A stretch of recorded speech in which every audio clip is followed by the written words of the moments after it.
war. It started out as a minor scrap with a few militia. The next thing I know, I'm tangled with half the Union Army. We hang on to the high ground, we have a good chance to win this fight that's coming. Well, gentlemen, I hope to God that this is some good ground. I believe this attack will fail. No 15,000 men ever made can take that bridge. And I have never yet left the enemy in command of the field. No, sir. Retreat is no longer an option.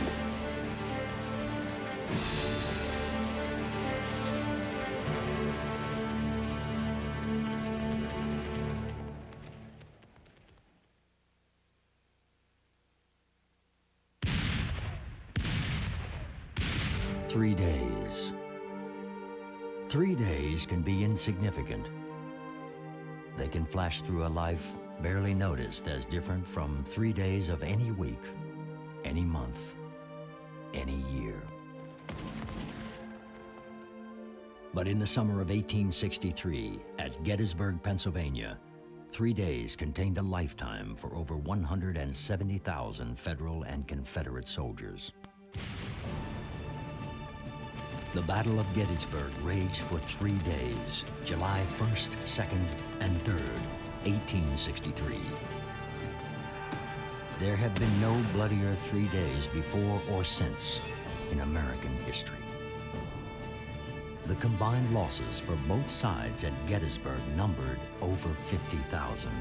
That's close to the total number of American deaths for the entire 9 years of the Vietnam War. But the casualty figures tell only a small part of what happened at Gettysburg. For every number represents a man, an ordinary individual with hopes and dreams and beliefs. Robert E. Lee, James Longstreet, Louis Armstead, George Pickett, John Buford, Joshua Lawrence Chamberlain, and the many thousands of men that faithfully served under them. Their voices call out for their stories to be told. Over a century later, those voices touched the lives of 3 men: author Michael Shera, filmmaker Ronald Maxwell, and Ted Turner. In 1973, the late Michael Shera won the Pulitzer Prize for The Killer Angels, a moving account of the Battle of Gettysburg. This novel became the book to read for Civil War enthusiasts, putting the horrors and brutality of battle in human and personal terms by exploring the lives of the men who shaped this struggle. Filmmaker Ronald Maxwell felt compelled to bring the Killer Angels to the screen. Little did he realize this task would take 15 years. It grabbed me on in the subconscious place first. The way a fine piece of music can grab you, and you don't know why, but you're captivated by it.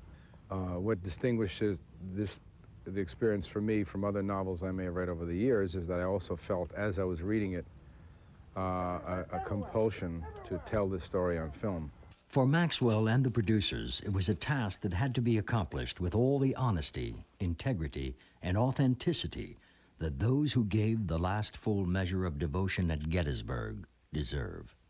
We believed that this was important and that it was about human beings and the reasons that people were doing what they did 130 years ago that has affected our lives to this very moment.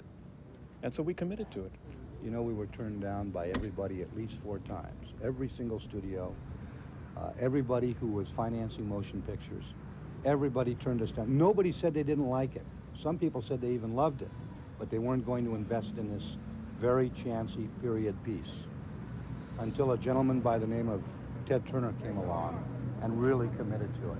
Let's go, men. Go, men. Let's go, men. Let's go, men.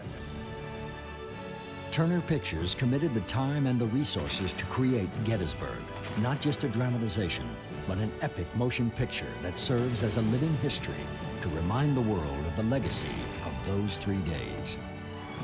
Even the cast of Gettysburg saw a sense of purpose in their performance. You get a sense that, you know, this is a sacred piece of ground, and there's a great sense of responsibility to this gig, you know? It's not just, doing a job. For the Federal Army of the Potomac, Jeff Daniels plays Colonel Joshua Lawrence Chamberlain, with C. Thomas Howell as his brother Tom, and Sam Elliott as Cavalry General John Buford. Representing the Confederate Army of Northern Virginia, as its commander, Martin Sheen portrays the venerable Robert E. Lee.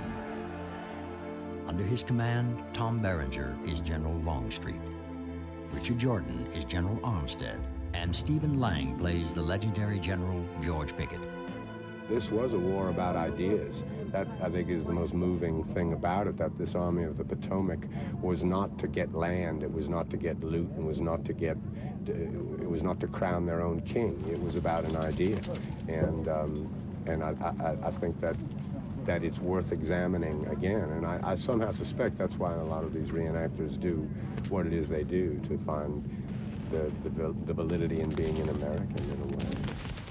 In late summer and early fall of 1992, hundreds of filmmakers, actors, and over 5,000 living historians, better known as Civil War reenactors, gathered at the actual battlefields in and around Gettysburg, Pennsylvania. My great-grandfather fought in the Battle of Gettysburg, and I just think it's an honor for me to get the opportunity to come here and make the best picture that we can make. Maybe I can honor him and the boys who fought and died here. I think we're really fortunate to have those people involved. In fact, they couldn't be making this picture without them. You know, I mean, there's no question about that, because these guys come with their wardrobe, they come with their weaponry, and they come with all the accoutrements, but they also come with the stuff in their head and the stuff in their heart. It's kind of an eerie feeling that, you know, we're walking on hallowed ground in a sense. Men fought and died here for what they believed in, and we're trying to honor them, these gentlemen, by recreating it for people that don't know much about it.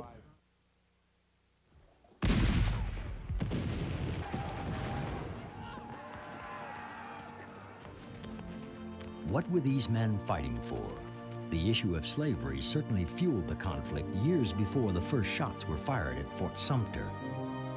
The thing is, you cannot judge a race. Any man who judges by the group is a peewit. You take men one at a time. See, to me, there never was any difference. None at all. No, not at all. Of course, I haven't known that many freed men, but those I knew in Berenger, Portland. You look in the eye, there was a man. There was a divine spark.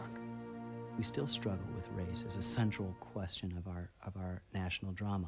But at least in law, the Civil War changed that. And it also changed this notion that you could secede if you just disagreed. And those two central things made us who we are today. Look at the world falling apart, Yugoslavia coming apart. Our great American example is the example of union, no more severely tested than in 3 days in July of 1863. The South was defending the states' rights to self-govern. The North sought to preserve the union of states and a strong federal government. This country was really in its adolescence at the time of the Civil War. It was 80-odd years old, but that's very young for a country. The war was caused by growing pains. The North was coming to dominate the country through its industrial development, and the South resented that. So they thought they had an absolute right to secede. And part of the South's strategy was to court an old enemy, England, for support. You see, Colonel, the government derives its power from the consent of the people. Every government, everywhere. Well, let me make this very plain to you, sir. We do not consent, and we will never consent. And what you've got to do is you've got to go back over there to your parliament, and you've got to make it very plain to them. You've got to tell them that what we're fighting for here is a freedom from what we consider to be the rule of a foreign power. I mean, that's all we want. That's what this war is all about. This grand experiment, the United States of America, was on the brink of complete and desperate failure in that summer of 1863. The 170,000 men who met at Gettysburg in 90-degree July heat were fighting for their separate visions of the future. These visions would collide in the bloodiest 3 days ever in American history. 3 days that would define a nation. The making of Gettysburg will return in a moment. The making of Gettysburg.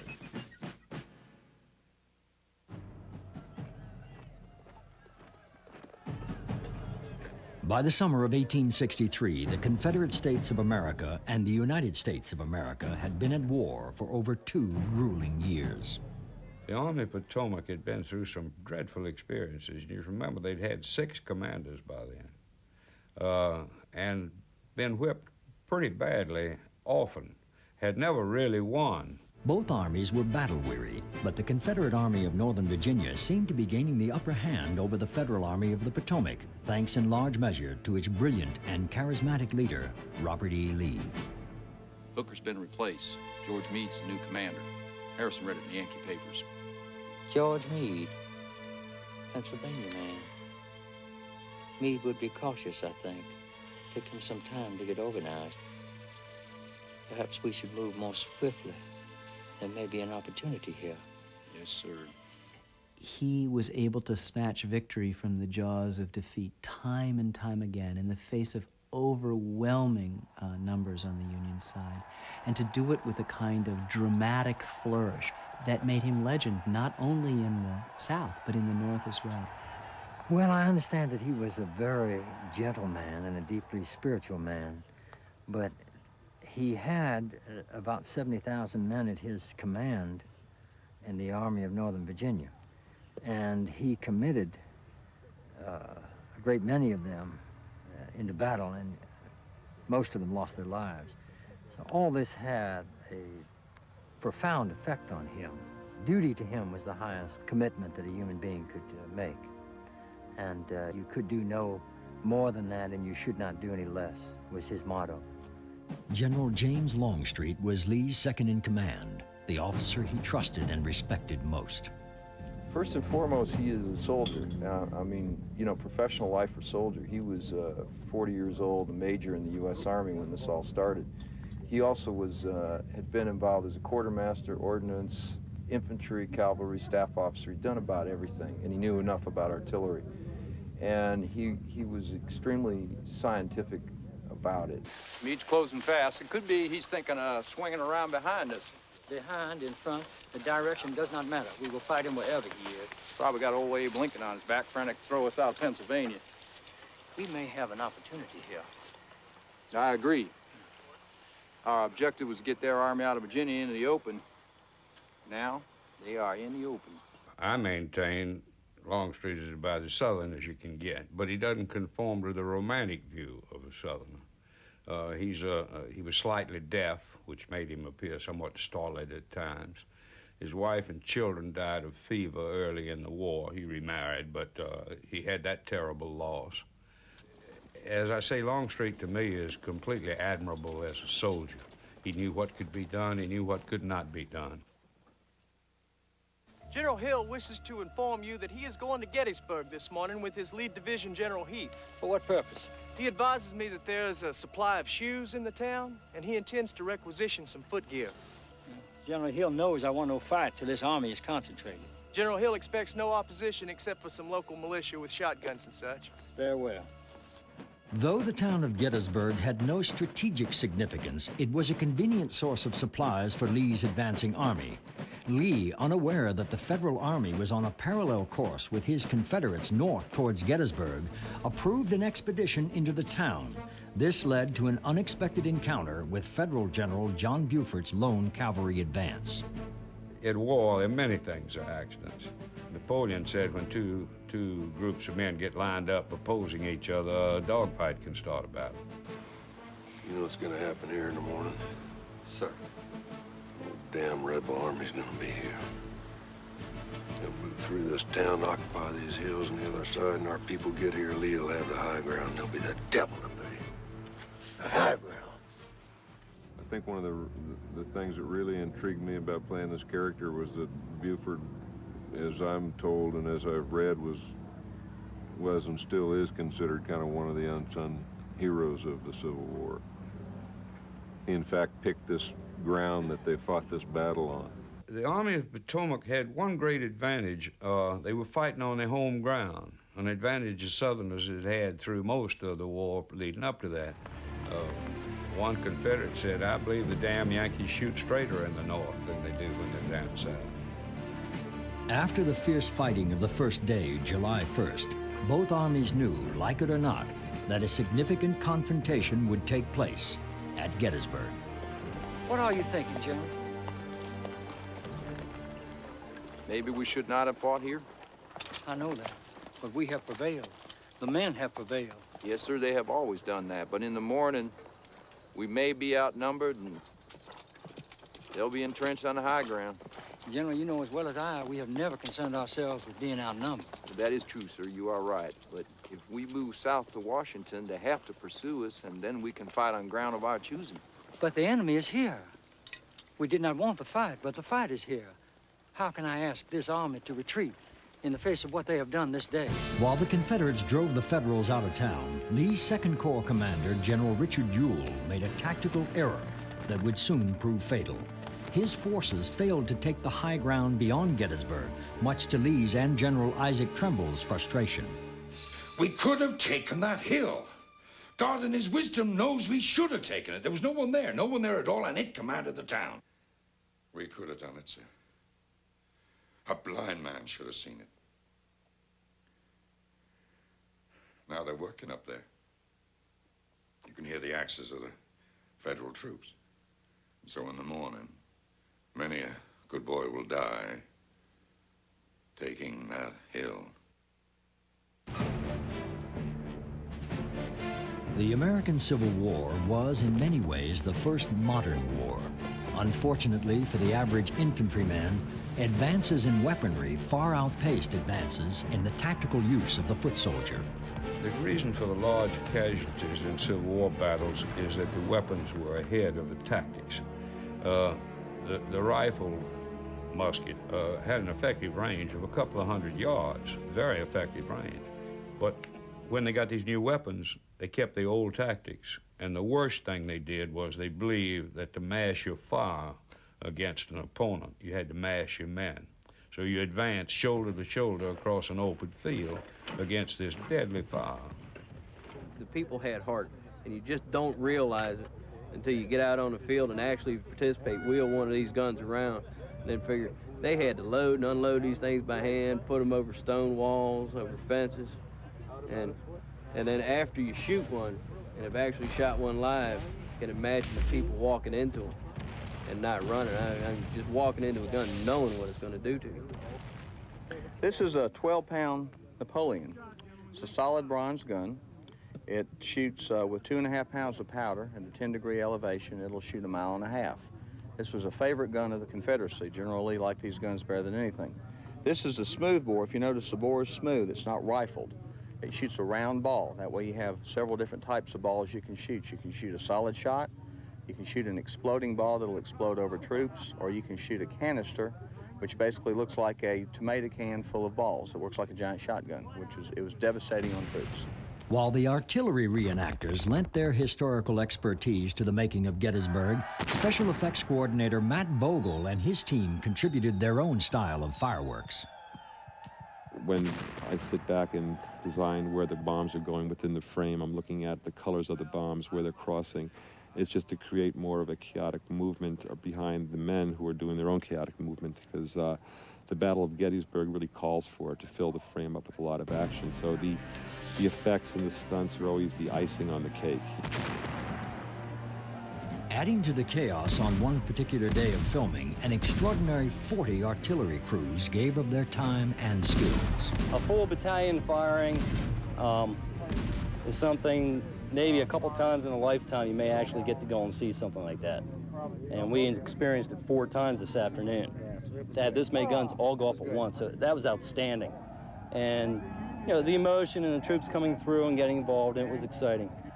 Well, you know, it's not every day you get to see thousands of Confederates charging you and 40 cannons going off and drums rolling, and it's exciting stuff, indeed. I've done this stuff for 18 years, and I've never heard 40 field pieces go off at one time like it was today. That was awesome. It was fantastic. The ground shook. You don't know if your own gun goes off unless you watch the muzzle because there's so much noise. And I was most impressed by the noise. Here I had spent 5 years of my life trying to recreate the Civil War with the old photographs. And the first moment those cannon went off, with charges less than they would have been in the Civil War, I was knocked flat. Imagine at the Battle of Gettysburg, there were 630 cannon, and on July 2nd, the second day of this conflagration, those guns would burn red hot from use. On this day, more men were killed and injured than on the first or the final day at Gettysburg. The making of Gettysburg will return in a moment. Now return to the making of Gettysburg. Soldiering has one great trap. To be a good soldier, you must love the Army. To be a good commander, you must be willing to order the death of the thing you love. We do not fear our own death, you and I, but there comes a time. We are never quite prepared for so many to die. We are prepared to lose some of us, but we are never prepared to lose all of us. And there is the great trap, General. When you attack, you must hold nothing back. You must commit yourself totally. We are adrift here in a sea of blood, and I want it to end. I want this to be the final battle. General Longstreet was tactically ahead of his time, favoring defensive maneuvers. But Lee was adamant about taking the offensive. Like his troops, Lee was eager for a fight, perhaps the decisive battle that would end the war. As the most experienced Corps commander, Longstreet and his men shouldered most of the burden of carrying out Lee's strategy on the second day of Gettysburg, July 2nd. Longstreet's whole corps went in on the second day, minus Pickett, of course, who hadn't come up yet. But they all went in, and the attack around on Culp's Hill down on the other side was a very heavy attack. The ground is strewn with boulders. The soldiers up there are entrenched all over the ground, and their guns and their rocks. Every move I make is observed. If I attack as ordered, I'll lose half my division, and they'll still be looking down their throats at us from that rocky hill right there. Longstreet and two of his divisions, commanded by Generals Hood and McLaws, represented here in gray, pushed the Federals, represented in blue, across the Emmitsburg Road at great cost to both sides in brutal fighting at the Peach Orchard, the Wheat Field, and the Rocks at Devil's Den. The comparison is often made of the Union position as being a fishhook. Culp's Hill is the bob. It makes a bend around Cemetery Hill and then comes on down Cemetery Ridge as the shank. And Little Round Top is the eye of the hook. And it's the highest ground. It's where the 20th Maine, commanded by Chamberlain, did their part in saving Little Round Top. We're drawn to Joshua Lawrence Chamberlain for a number of reasons, but most of all, he's an improbable hero. He didn't come out of West Point like everybody else did. He came out of Bowdoin College. He was a professor. He taught rhetoric, and he just believed in preserving the Union, and said he wanted to enlist in the Army, and the faculty, the board wouldn't let him at Bowdoin College, so he said, I'll take a 2-year sabbatical and go to Europe. They said, that's fine, and he said, good. Went down and enlisted, you know, and learned how to do it on his feet because he believed in it so strongly. Colonel Chamberlain and the 386 members of the 20th Maine found themselves in the fateful position of defending the Federal flank. The regiment, that at one time had totaled 1,000 men, was ordered to defend the key to the Federal position at all costs against charge after charge of Confederates. Well, he managed to stop the Alabamians who were going to take Little Round Top. That's what he did. And it was a terrific touch-and-go thing. And if it had been anybody less resolute than Chamberlain, they would have lost Little Round Top. Because there was no shortcoming of resolution on the other side. Those Alabamians and Texans were coming. They got to be tired, the Revs. They got to be close to the end if we are. So fix bayonets. Ellis, wait, Ellis, you take the left wing, I'll take the right. I want a right wheel forward of the whole regiment. What, you mean charge? Yes, but here's what we do. We're going to charge swinging down the hill. Just like we pulled back to the left side of the regiment, now we're going to swing it down. We swing like a dog. Understand? Does everybody understand? Yes, sir. Okay, Ellis, you take the left wing, and when I give the command, I want the whole regiment to go forward, swinging down to the right. All right, sir. Fine.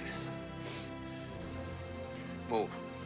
He's the commander of this decimated 20th Maine Regiment, and he holds off a furious charge by Oates' Alabamans at the last minute, running out of ammunition and doing a charge down the hill, employing an obscure textbook maneuver that terrifies the Confederates and changes the course of the battle. See you in hell, Billy Yank. See you in hell, Johnny Rip. Civil wars are notoriously the most savage, the most brutal, the most atrocious of all wars. Of all the fistfights I've ever seen, the most savage have been between brothers. Although the American Civil War did not lack in savagery, there was a level of civility among the fighting men. For the man on the other side of the rifle could have been a friend, a classmate, or even a brother. I sometimes feel troubled. Those fellas, those boys in blue, they never quite seem the enemy. I know. I used to command some of those boys. Swore an oath, too. I couldn't fight against Georgia, South Carolina. Not against my own family. No, sir. Like many West Point alumni, Robert E. Lee had a very difficult choice to make when the American Civil War broke out in 1861. Lee already had a tremendous reputation, so high that Winfield Scott, I believe under instructions from Lincoln, offered command of the Union Army to Lee. Lee even considered it. The Army was his career. He loved the Army, but he reached a decision he was bound to reach. He said, I could not draw my sword against my native state, or as he put it, against my country, meaning Virginia. 3 of us. Reynolds, Lowe, Armistead, and I came up together. Mexican War. California. Stayed close. Wonder how old Lowe's doing, if he's still alive. I heard he had one of Pickett's brigades under Longstreet.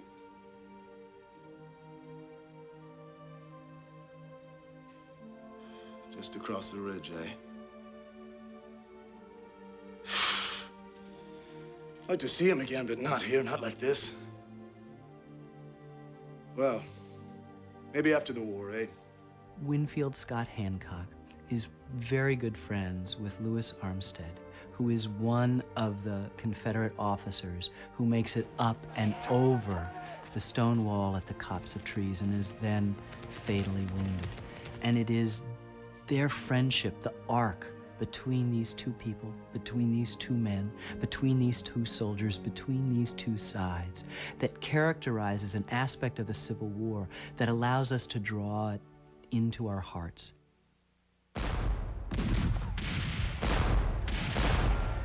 Filming on the actual battle sites inspired the actors and reenactors in their portrayals by creating a sense of how important it was for the performances to be as accurate as possible.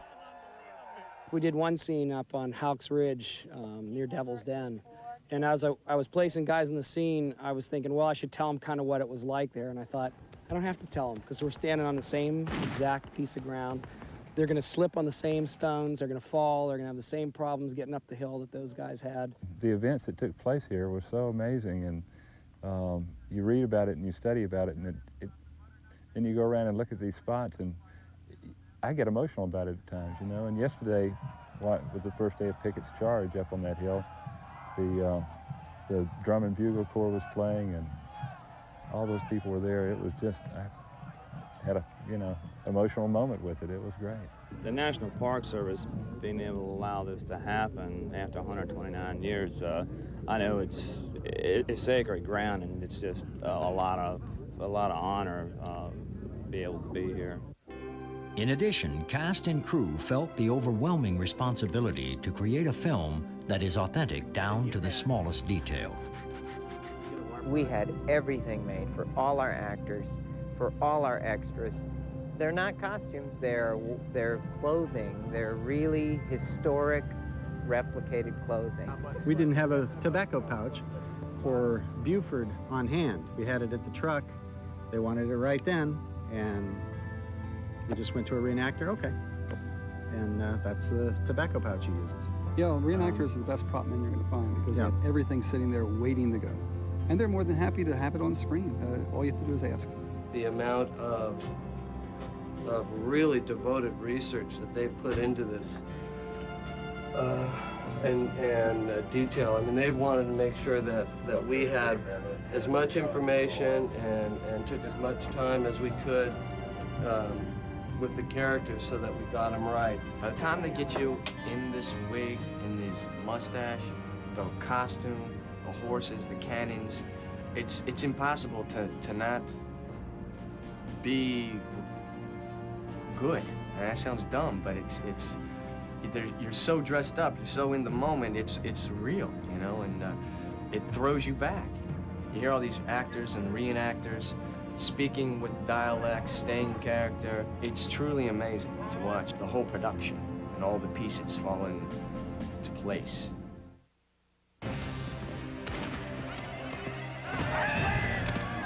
On the second day of Gettysburg, the Confederates came close to taking the high ground, inflicting 9,000 casualties on the Federals compared to 6,000 of their own.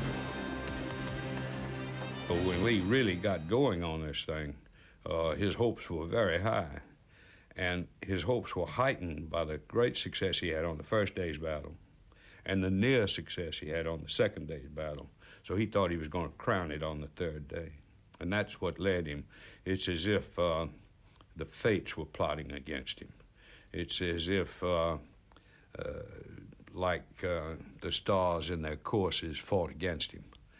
But they drew him in and drew him in, drew him in until he committed the greatest expense and probably the greatest mistake any general on either side ever made was to stage Pickett's charge. Up until the third and last day of Gettysburg, July 3rd, General Robert E. Lee had defied the odds. With inferior numbers and fewer supplies than his Federal counterparts, Lee and his men had success after success. What made him command his men to make one grand charge across open ground? Was it to end the war more quickly, sparing more lives? Or after so much success, he thought the Army of Northern Virginia invincible? Whatever the reasons, Lee ordered what has become known as Pickett's Charge, the most devastating 30 minutes of the 4-year war. The making of Gettysburg will return in a moment. Return to the making of Gettysburg. In the center, they will break. Sir? They will break in the center. Those people will be gaining men from all directions, guns by the thousands, and Richmond has nothing left to send us. So if we stay, we fight. If we retreat now, we will have fought here for 2 days, and will leave knowing we could not drive him off. And I have never yet left the enemy in command of the field. No, sir. Retreat is no longer an option. On the third day of battle, July 3rd, the Army of the Potomac, numbering some 90,000 men, were lined up and dug in along the high ground of Cemetery Ridge. Opposite them, 70,000 Confederates were awaiting orders in an equally long line along the lower Seminary Ridge. Those orders were to attack the entire line, concentrating the greatest force at the center of the Federal position. For this incredible task, Lee chose his freshest division, led by General George Pickett. He was a very flamboyant cavalier. He was the epitome of the Virginia gentleman. In many ways, he represents the Old South, is the representative of the Old South. He graduated last in his class at West Point, was the goat of the class, 59th out of a class of 59, the class of 46 that included Stonewall Jackson and George McClellan. And when the time came for secession, it was just a matter of honor that he would go with his state. But he loved the Union, and above that, he loved Abraham Lincoln. Abraham Lincoln was the Illinois lawyer who secured young George Pickett's appointment to West Point. And Thereafter, George Pickett would never suffer an ill word to be said about Abe Lincoln in his presence. He was very, there's a real core of sadness to Pickett also, because he was living in an age that was, times became modern in the Civil War somehow, and George Pickett was not a modern man in any sense. Perhaps only a man from another time could see romance in such a futile exercise. Up, men! Up! And to your posts! And let no man forget today that you are from old Virginia! If I had been in one of Pickett's regiments, and they had told me what we're going to do, and I'd had a look at that field and have seen that ridge nearly a mile across the way and all those guns and all those soldiers, I would have said, I don't think we ought to do this, General. And I might have had nerve enough to say, I ain't going to do it. Of course, I wouldn't. Nobody would have that much nerve. You couldn't say, Moss Robert, I ain't going. Nobody had that much nerve. But it was an undertaking that many people knew was apt to fail and was a desperate thing. The word desperate occurs over and over again among the men talking about it. Really did a lot of thinking about it. Early this morning, looking across the field, and you can imagine what that field looked like after this battle. And they said that the bodies were from the gun crews all the way down to the high water mark, and it's just hard to believe there's so much area there and so many bodies. In an unprecedented agreement, the National Park Service allowed portions of this film, Gettysburg, to be shot at several locations in the military park. This land is some of the most hallowed ground in this country, and the expanse where General Pickett led his charge on July 3, 1863, is considered the most sacred ground at Gettysburg. Just being in the battlefield as we were on the first day of Pickett's charge, the actual battlefield, I mean, the ground resonates with energy. This woods is where the Confederate position was, and they were in the woods just before the charge. When Pickett and Pettigrew brought out their troops, they came out here and formed on this field roughly the way we're forming. Historically, it was a grand sight. The Union troops said it was like a parade. The men came out, they dressed their lines, everybody was smart, it was well aligned, and that's what we're going to represent today. Close to 4,000 reenactors came from across the country to Gettysburg for the honor of making this charge at the military park. These men gave up their vacation time, most leaving their families behind to participate in this film. While on set, they lived in a tent city, experiencing 19th century military life as closely as possible. I've just always had this thing for Pickett's charge, and now to have the opportunity to be out here marching on the same field that it took place in. They've never had an army that size on that field since then, and they'll probably never have another one out there in my lifetime. And to be a part of this reproduction, it's pretty special to me. I really appreciate the opportunity to be doing this. Gentlemen, I want you to look at that clump of trees on that ridge. That is where all the units will converge. You will be spread out in a long line, perhaps a mile, about 15,000 men. All the units converging on that point on the crest of that ridge. Meade had 375 guns, 16 batteries up on Cemetery Hill, and down on Little Round Top he had, I don't know how many batteries, but a lot, and guns all along the ridge between them. So that as Pickett and Pettigrew advanced across that nearly mile-wide valley, they were met not only by fire from directly ahead, but as they got closer, the guns on Cemetery Hill and Little Round Top were firing in at an angle at them like this, and they were taking out men down the files. Terrific destruction. So that the artillery, the Northern artillery, was at its very best at Gettysburg. They were superb. If you could see the guys when we're charging across here, about half the guys are crying. There are tears in their eyes. They're so moved by what they're doing. I mean, my two adjutants who ride behind me, both weeping, you know, and it's very, very touching. One North Carolina unit made the charge all the way up to the Federal embattlements at what is known as the Angle at the stone wall, only to be decimated by canister fire. There were 2 survivors, as a matter of fact. The man carrying the flag and a man next to him made it up to the wall, and the Northern soldiers held their fire. And one of them held his hand out and said to the Confederate flag bearer, "Come over on this side of the Lord." And he helped him over the wall as a prisoner, of course. The 2 of them, the only survivors. One of my ancestors was part of the 4th U.S. Artillery, Battery B, and he was on the stone wall. And where we as a company are being situated is almost in the exact position where his cannons were at the time of that battle. And I can get kind of very emotional about something like that here I am 100 and some years later, almost in the same spot. To be standing in the Union line, looking at the first wave of Southerners come out of the trees on Seminary Ridge across that mile of exposed ground, and realize that I was witnessing the end of one era of history, of a kind of aristocratic way of life. I was looking at the end of Napoleonic fighting and the beginning of a modern fighting, that I was looking at the death of an idea, the Confederacy. I was looking at one of the most remarkable armies be decimated. I was proudly standing with men who held the concept of union and emancipation of the slaves at such high value, those abstract terms for those men, that they would lay down their lives. And that at that moment, that's the one moment I would like to be around in the Civil War for. I can't think of anything else.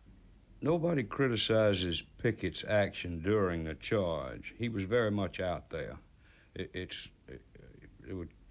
Somebody tried to start rumors that he hung back. It's not true. Pickett was where a division commander is supposed to be during that charge. And nobody ever questioned Pickett's courage. That would be absurd. He was as brave as any man on that field. All he could do was send back for more support, which didn't come.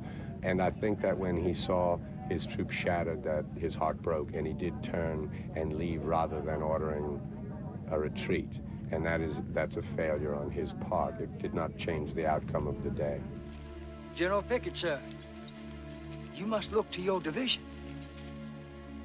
General Lee, I have no division. Lee, of course, was a great gambler, but he was a man who could always exploit the enemy's weakness.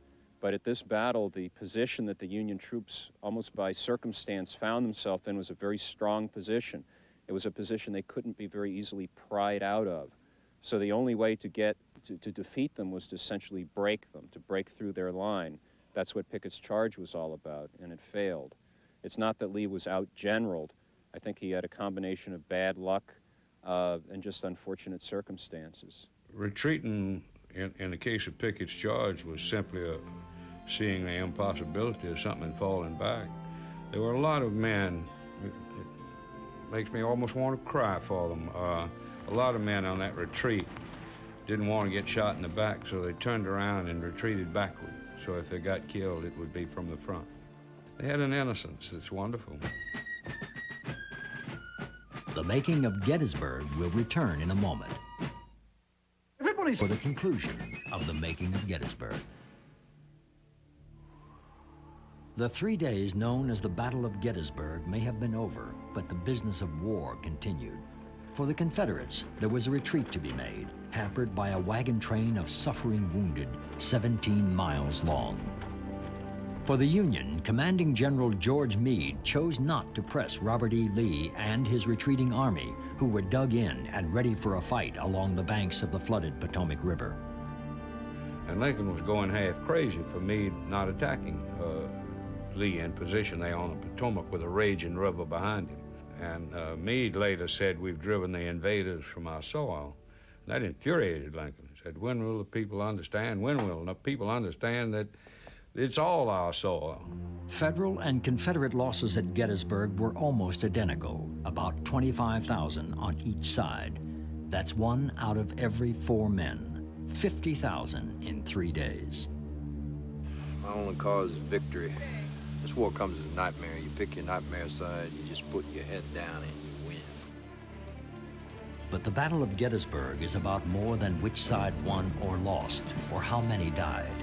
It is about the men who were asked to give everything they had for their beliefs, their honor, and their country.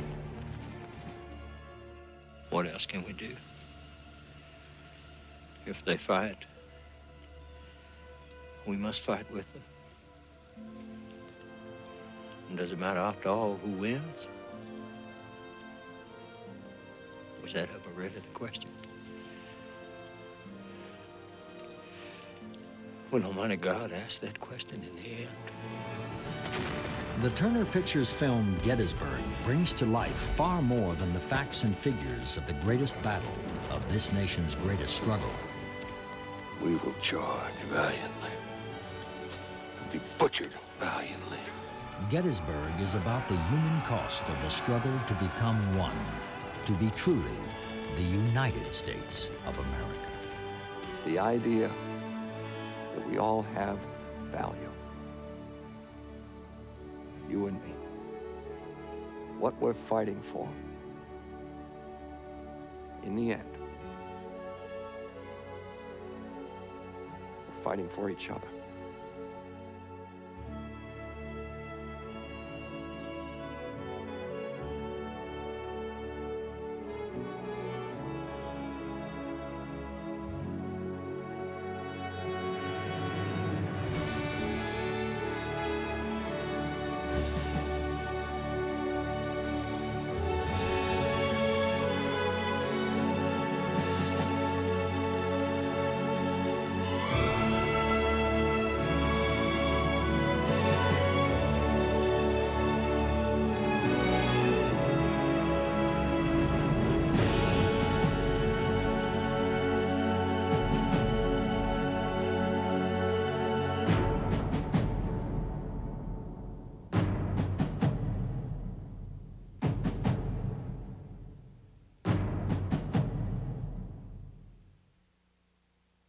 A little over a year ago, thousands of Civil War reenactors and filmmakers converged on Gettysburg, Pennsylvania, to make one of the most important films of our time, Gettysburg. On October 8th, this film will open in theaters nationwide.